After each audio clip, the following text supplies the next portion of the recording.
Hi, in this video we'll be talking about the losses in the pre-stressing tendons. So far we have talked about the serviceability load conditions for the pre-stressed concrete beams and the ultimate load conditions and ultimate moment capacity for the pre-stressed concrete beams.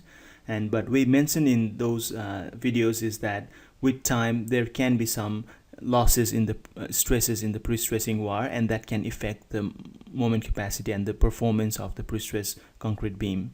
And in this video we'll be talking about the different types of losses, different causes of the losses, and different types of losses that may occur in the pre-stress wire.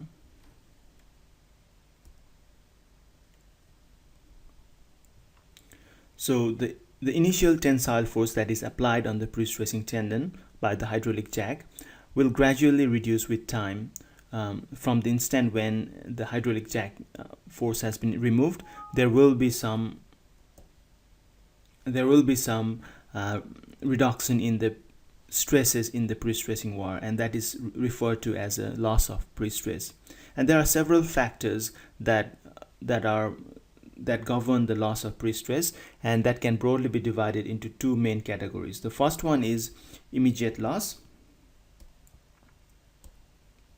So the first one is immediate loss that will occur immediately after the hydraulic jack has been removed, and the second one is the deferred loss. So in the immediate loss there are three different other reasons for loss as well. Three different reasons for loss are elastic shortening loss. We'll be talking all in detail about each of them. Friction loss and anchorage slip loss. And in the deferred loss, that means the loss that will occur with time. There are two different sources of loss, that is stress relaxation and creep and shrinkage in the concrete. So we'll be going in detail about each of these reasons for the loss in pre-stress. So the immediate loss first. So the loss which takes place prior to or during the transfer of the pre-stressing force to the concrete is called as immediate loss. That means as soon as the hydraulic jack has been removed, the stress in the pre-stressing wire will be reduced and there will be some loss, and that immediate loss is termed as the immediate loss in the pre-stressing wire. And one of the sources of this pre-stressing immediate loss in the pre-stressing wires are elastic shortening loss. The reason for this elastic shortening loss is the compression of the concrete due to the pre-stressing force. So now let's see a figure here. So this is a beam, and there is the pre-stressing wire here. So it has been subject to tension, and then the hydraulic jack is removed. So now at the anchors it will subject a compressive force on the concrete. So due to this compressive force, the concrete will shorten. That means there will be elastic shortening of the concrete due to this pre-stressing force that is applied on the concrete. So due to the elastic shortening of the pre-stressing the concrete, there will be some loss in the stresses in the pre-stress in the tendon. So if sigma Ci is the concrete compressive stress caused by this pre-stressing force, then we can judge what will be the loss in the pre-stressing stress in the tendon.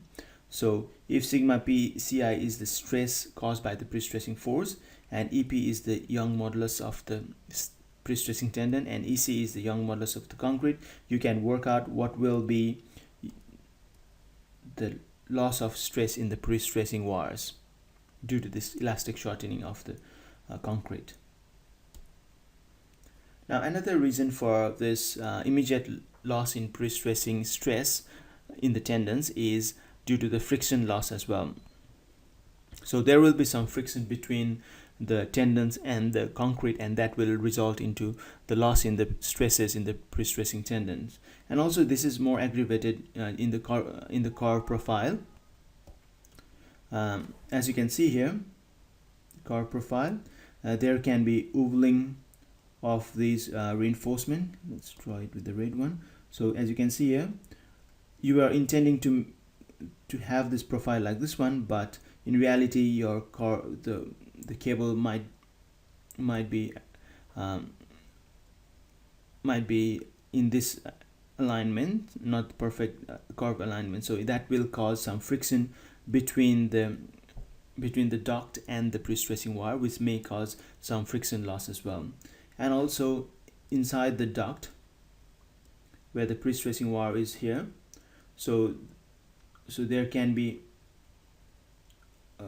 friction at these points, friction between the pre-stressing wire, this is a pre-stressing wire, and this is the duct.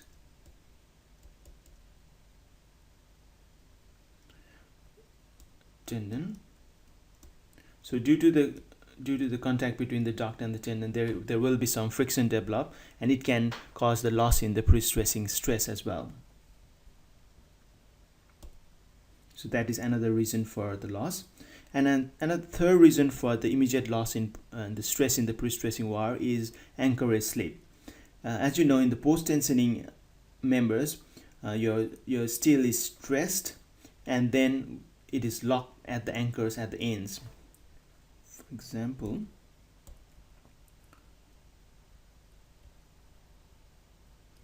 so you have the pre-stressing wire here, it is being stressed, pulled, and then after the hydraulic jack is removed, it is locked at these points, and these are the anchors. And we can use different anchors as I showed in the previous video. And one of the anchor type is the wedge type anchor, as this one. In this type of wedge anchor, what happens is there will be a small wedge, and this is the end plate, and you have the pre-stressing wire here. So once the pre-stressing wire is removed, and once the hydraulic jack is removed, it will fall back to, let's draw with this one. So once the hydraulic jack is removed, the wedge will slip into this gap and it will lock here. So it will lock the pre-stressing tendon here due to the slippage of the anchor. But due to this slipping of the anchor, this is the slip that will get in the anchor. So slip in the anchor, there will be some loss in the pre-stressing stresses in the tendon. So that is another source of loss in the stresses in the tendons.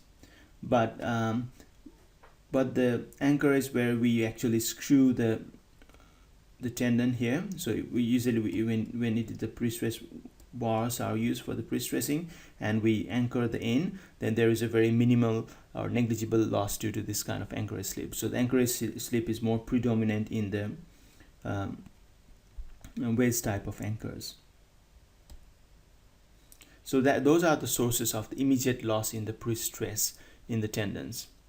Now there are deferred losses as well. That means with time the pre-stressing force in the tendon will also gradually decrease, and the reason for them is relaxation of stress relaxation in the pre-stressing steel, and the second reason is the creep and shrinkage in the concrete. So let's look into the first one, stress relaxation. Stress relaxation is defined as the gradual decrease in stress in the steel when constant strain is applied over a period of time. For example, your pre-stressing is done here. So at this point, there is a tensile strain in the pre-stressing wire, and you are keeping that tensile strain constant with time.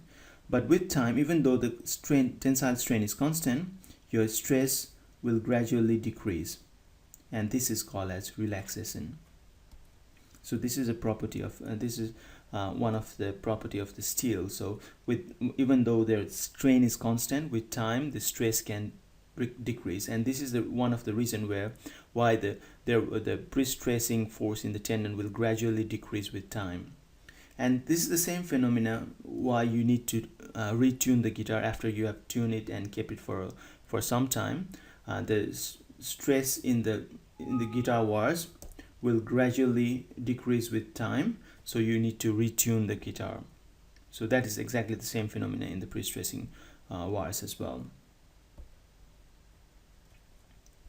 So basically the stress relaxation is still analogous to the creep in the concrete, that is at constant strain the stress is decreasing, and this stress relaxation is the range is between 2 to 5%, and it depends on the type of the wire as well. So for the low relaxation wire, it can be as low as 2%, and for the stress relieved tendons, it can be as high as 5%.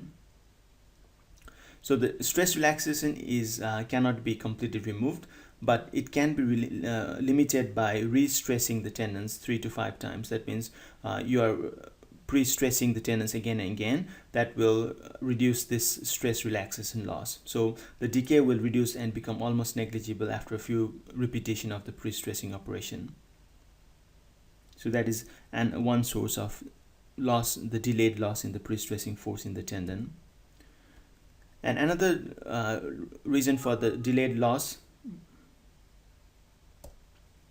is the creep and shrink rates of the concrete. So the shrinkage, as you know, the drying shrinkage is the reduction in the volume of the concrete due to the loss of free water from the concrete. So the free water from the concrete can evaporate due to with time, depending on the humidity, ambient temperature, and the size and shape of the concrete specimen. So if the water is lost from the concrete surface, it will shrink, the volume reduction will occur, and it is called as the drying shrinkage. And due to the reduction in the volume of the concrete, the magnitude of the pre-stressing force will also be reduced. The shrinking of the concrete will reduce the pre-stressing force. So with time, the pre-stressing force in the tendon is reduced because of the shrinkage in the concrete. And the loss of pre-stress in the steel due to shrinkage, that is we are denoting as shrinkage strain, is epsilon CS. So we can calculate it directly from epsilon CS. So if we have the shrinkage strain is epsilon CS, which is multiplied by the Young modulus of pre-stressing wire, we can get the loss in pre-stress due to shrinkage. And epsilon CS, that is the shrinkage strain in concrete, is determined by AS3600 to clause 3.1.7.2. We can use this one to obtain the shrinkage strain in concrete. So when the reinforcement is distributed throughout the member, it helps to reduce the shrinkage. So if we have this condition, the drying shrinkage strain can be, the code allows to reduce the drying shrinkage strain by the factor of this one. So where it takes into account the area of steel and the area of cross-sectional area of the concrete. So that means the pre-stressing loss will be reduced if the reinforcement is well distributed in the section. So one of the ways of reducing the loss of pre-stress due to the shrinkage is to use high strength concrete with very low water cement ratio. The lower the water cement ratio, lower the chances of evaporation of the water, so there will be less shrinkage, drying shrinkage. But we should also be careful that if the water cement ratio is very low, like in ultra high strength concrete, we might have the autogenous shrinkage problem as well.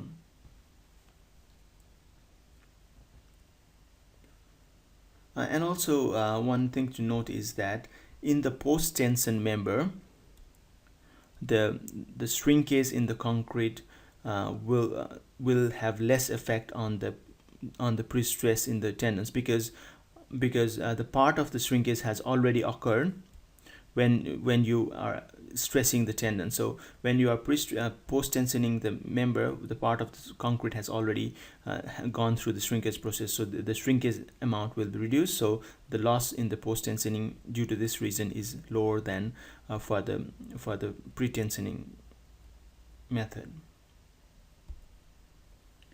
And another loss is the reason of another loss is the creep. So what it means is that if concrete stress is maintained over a period of time, the strain increases and the concrete element shortens. So for example, at this point, the strain is applied. So there is the elastic part, and with time, the strain in the concrete is increasing, and this is the creep strain.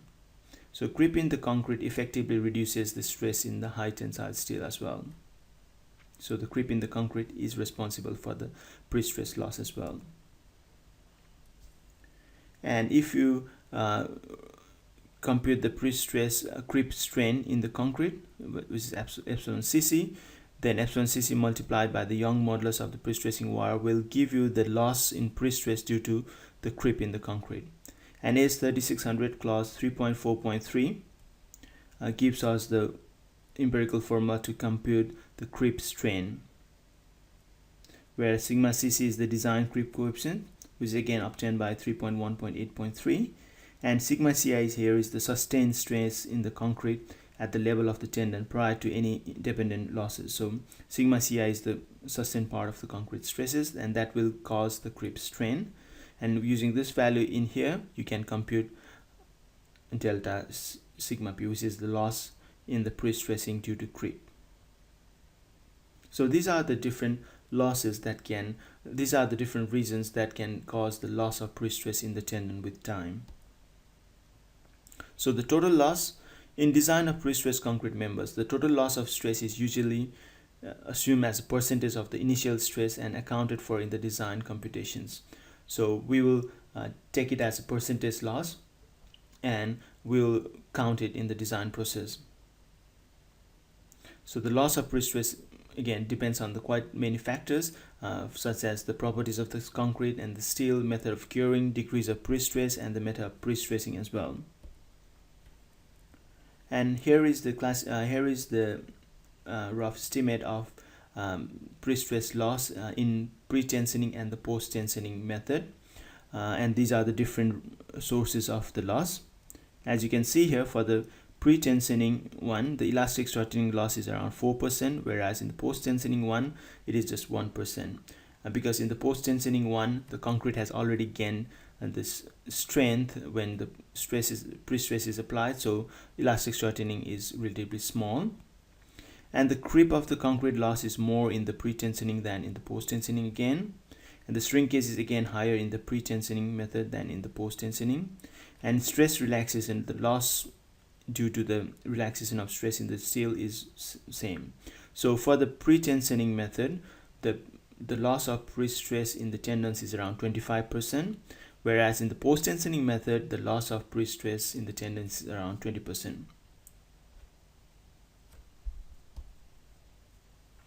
Now for the pre-tension member, the loss, if you plot the pre-stress force with time, the loss will look like this one. For the pre-tensioning member, you are first applying the stress here in the tendon at time 0. So you do the casting of the concrete now, and at this point the load is the wires has been cut and the load is now transferred to the steel. So there is some immediate loss when you are transferring the force from the steel to the concrete, and that is called as the elastic deformation. That is the cause of the elastic deformation, is the reason behind the elastic loss here, and that will occur immediately after the transfer of the forces, and that value is the initial force in the pre-stressing wires. And with time, the pre-stressing force will again gradually decrease, and this loss is mainly due to the creep, shrinkage, and the stress relaxation. So the remaining force, pre-stress force in the tendon, is called as effective pre-stressing force. And the total force P0 was the total force applied by the jack. Pi is the force remaining in the tendon immediately after the hydraulic jacks has been removed, taking into account the loss due to immediate regions like friction and anchorage slip and those kind of things. And P0 is the total effective stress remaining in the steel after a certain time. So this is for the pre-tension members. And the post-tension member, it is similar, but as you can see here, the concrete is being cast here at this point. So the concrete is being cast here, and then as it is a post-tensioning, then after a certain time, the steel has been stressed. So you have the initial so the jacking force P0 was applied. Now there will, once the jacking force is removed, there will be some elastic loss due to friction mostly, and there will be another loss due to elastic plus anchorage slip as well. So in the post-tension method, anchorage slip can be quite significant, but for the pre-tensioning it is not significant. And so this is Pi, that is the force in the tendon at the point of transfer.